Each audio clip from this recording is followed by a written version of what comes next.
In 2007, I went for my first colonoscopy, having no problems whatsoever. And when I woke up from having the procedure, I was told that I had colon cancer. They did surgery, removed a foot of the colon, and I did not have to have any kind of treatment at that time.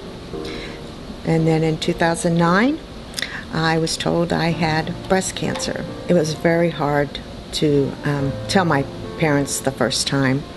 The second time it was even harder because my dad was going through it himself. My dad did pass away while I was going through chemo, but I will have to say, people don't understand why I say this, but he helped me get through what I did, because I would get up and get my clothes on every day and go over and see him, so he wasn't sitting at his house worrying about me. And so that gave me the push to keep going. And then he also seen a doctor here at OHA, Dr. Waits. I can't even begin to tell you what he did for my dad. The last day we were there, he had my dad listening to his chest. He said, "Mr. Carpenter, stand up." And he got a hold of his hands and stood him up. He buttoned every button on my dad's shirt, tucked it in his pants, buttoned him, zipped him up, and set him back down. Now you tell me, how many doctors would do that?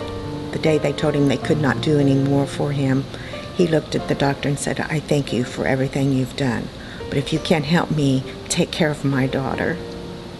So at that point, I went fast forward. I told my dad, I said, "Daddy, don't you worry about me. I'm going to be okay, and I will fight till the bitter end." Don't look at the big picture when they tell you you have cancer. Don't look at the big picture. Focus on one day at a time.